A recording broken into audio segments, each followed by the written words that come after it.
Hello les amis de Radio Air, je suis Jean-Pierre Junot, pasteur à Ballon et à Valorme en Suisse romande. Aujourd'hui, j'aimerais reprendre cette affirmation de la Bible concernant Jésus. Il est le chemin, la vérité et la vie. Ce sera ma conclusion. Pour y parvenir, je vais prendre un cheminement un peu particulier, je vous l'accorde. Et pour cela, on commence avec un texte de l'Apocalypse, le dernier livre de la Bible, au chapitre 5, les versets 9 et 10. Il est question de Jésus. Tu as été sacrifié et tu as racheté pour Dieu par ton sang des hommes de toute tribu, de toute langue, de tout peuple et de toute nation. Il est question de vous et moi. Tu as fait d'eux un royaume et des sacrificateurs pour notre Dieu, et ils régneront sur la terre. Wow, les amis, quel destin extraordinaire nous attend apparemment.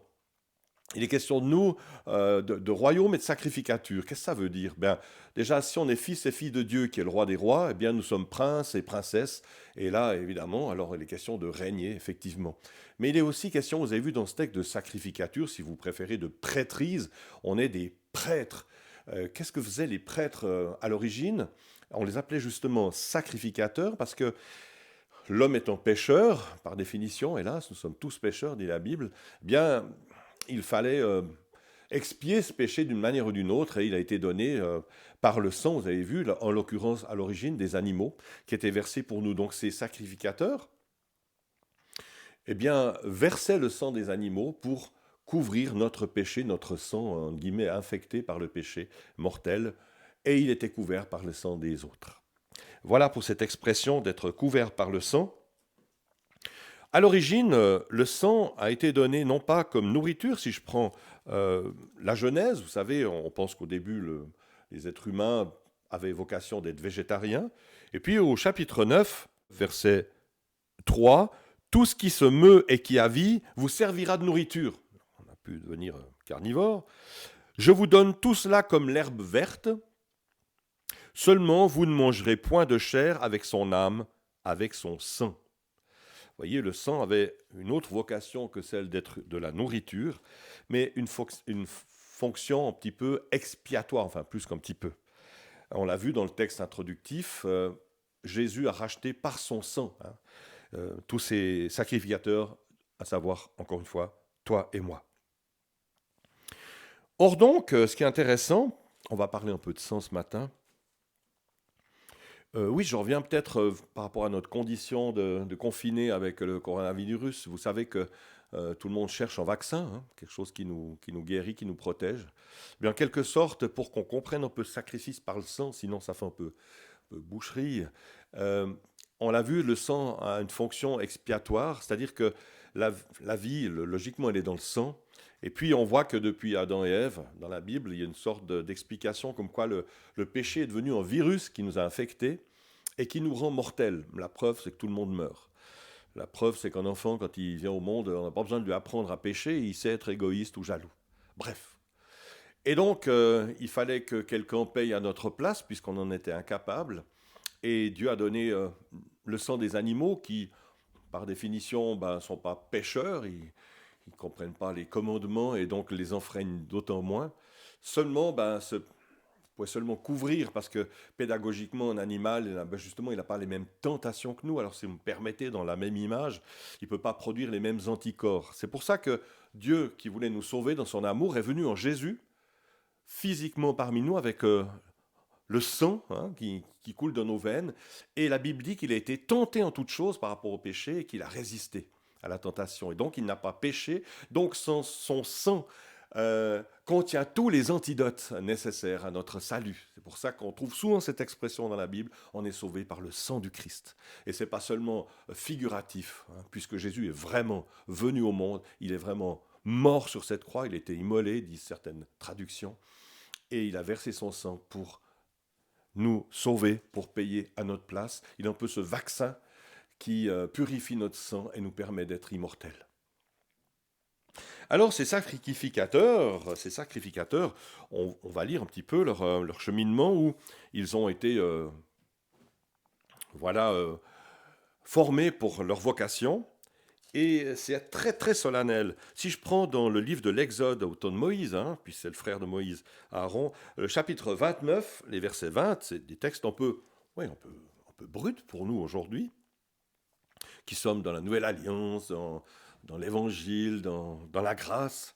Mais en même temps, ils vont nous parler parce qu'ils vont nous montrer quand même qu'il y a une colonne vertébrale à notre foi qu'on oublie un peu souvent.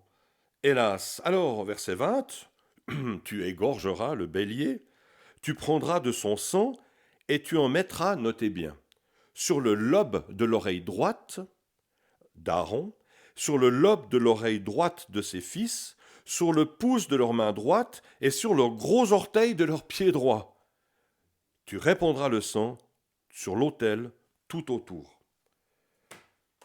C'est un peu solennel, vous imaginez la scène, hein? On met du sang sur le lobe de l'oreille, sur le pouce et sur le gros orteil du pied.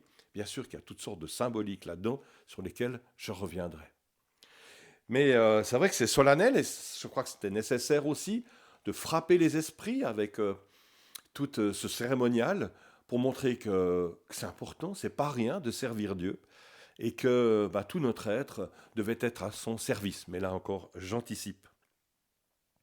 Question solennité, on va lire un autre texte, moi qui me choque un peu encore aujourd'hui. 2 Chroniques, pour ceux qui connaissent, chapitre 15, les versets 12 à 15. Il est question du peuple qui est en train de se consacrer à Dieu. Ils prirent l'engagement de chercher l'Éternel, le Dieu de leur père, de tout leur cœur et de toute leur âme. Et notez bien, et quiconque ne chercherait pas l'Éternel, le Dieu d'Israël, devait être mis à mort, petit ou grand, homme ou femme. Waouh! On est content de vivre à notre époque. En même temps, on peut tirer de ce texte justement une colonne vertébrale en se disant, mais moi, est-ce que je suis autant engagé, sans tomber dans ces extrêmes évidemment, au service de mon Dieu? Ils jurèrent fidélité à l'Éternel à voix haute, avec des cris de joie. Vous voyez, question de mise à mort, mais en même temps de se dire, moi je suis heureux de prendre un tel engagement. Waouh! Et au son des trompettes et des cors. Tout le peuple se réjouit de ce serment, car ils avaient juré de tout leur cœur, ils avaient cherché l'Éternel de plein gré, alors ça je crois que ça nous rassure, et ils l'avaient trouvé. Et l'Éternel leur donna du repos de tous côtés. Waouh! Vous voyez, ces textes sont assez extrêmes, assez forts, mais moi je crois que c'est bien des fois de les relire et puis de se remettre en question, sans vouloir évidemment retomber dans, je dirais, ces travers, si j'ose dire, de l'Ancien Testament, mais quand même, ça change des chrétiens râleurs, indisciplinés, désunis et négligents que nous sommes malheureusement trop souvent.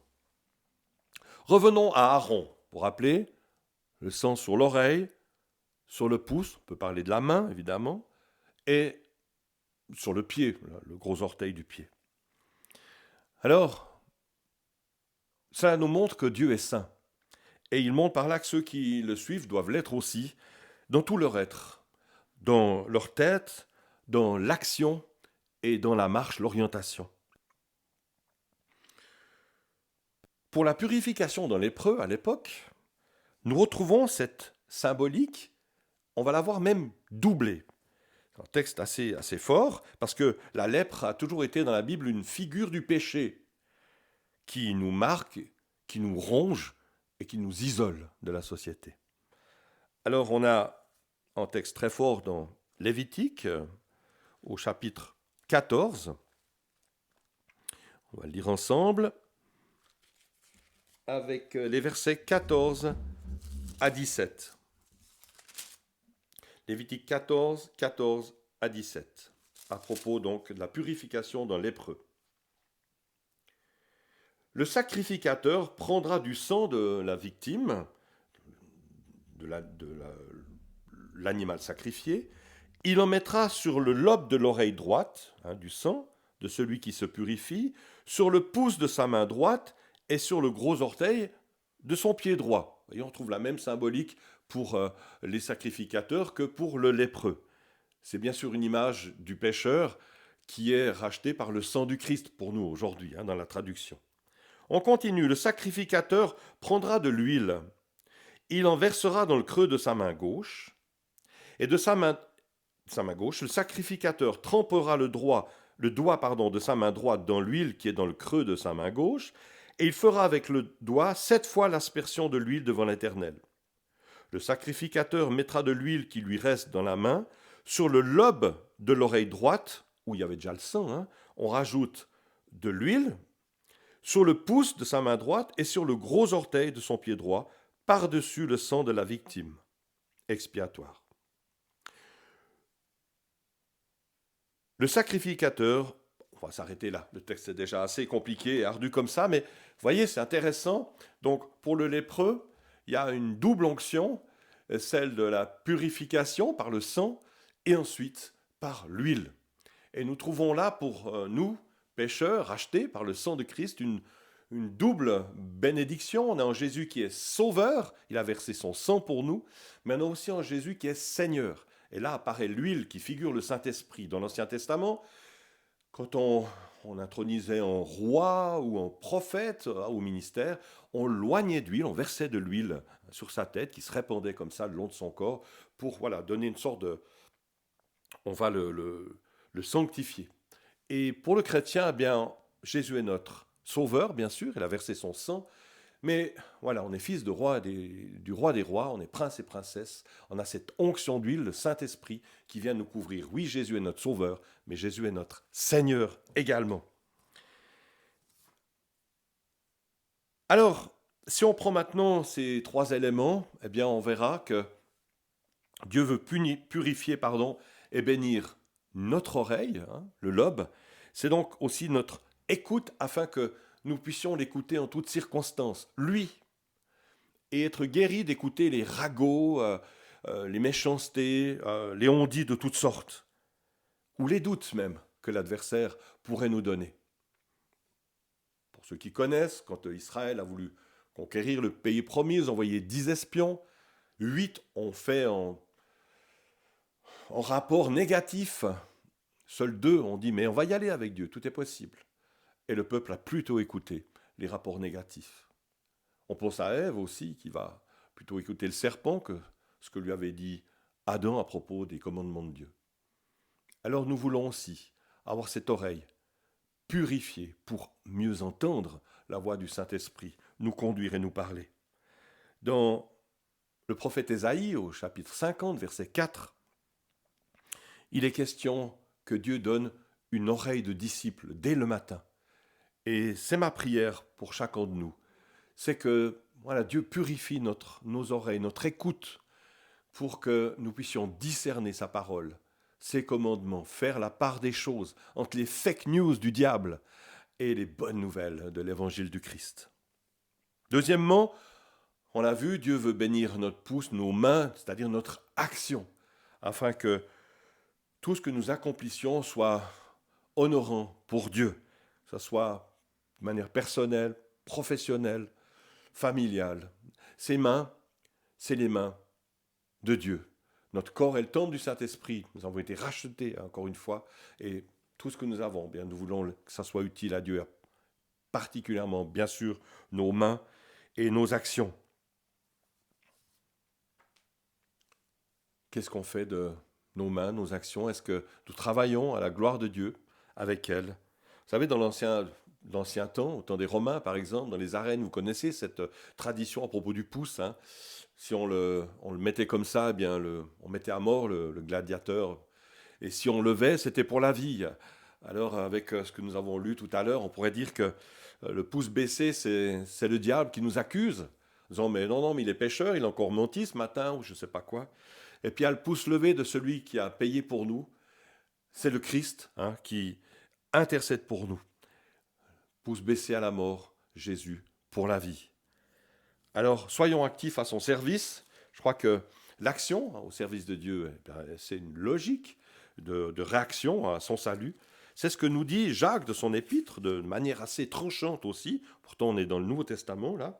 Et je voudrais lire 2 extraits dans le chapitre 2, les versets 14 et 26. Au verset 14, « Mes frères, je rajoute mes sœurs, que sert-il à quelqu'un de dire qu'il a la foi s'il n'a pas les œuvres, l'action?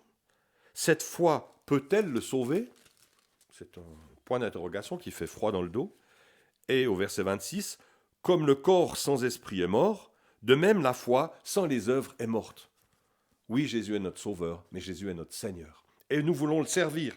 Et pour terminer, sur le pied, sur le pouce du pied, il y avait encore cette onction de sang et voire d'huile aussi, car Dieu veut purifier et bénir notre marche ici-bas, l'orientation de nos vies, nos choix, afin que nous puissions toujours nous mouvoir dans la voie de Dieu. Pour terminer, j'ai pris 2 textes. Premier dans l'Épître aux Hébreux, chapitre 12, verset 13, qui nous dit « Fortifiez » au verset 12 déjà, « Fortifiez donc vos mains languissantes et vos genoux affaiblis. Suivez avec vos pieds des voies droites, afin que ce qui est boiteux ne dévie pas, mais plutôt se raffermisse. » Et dans le psaume 119, psaume bien connu, il est dit au verset 101 à 105, « Je retiens mon pied loin de tout mauvais chemin, afin de garder ta parole.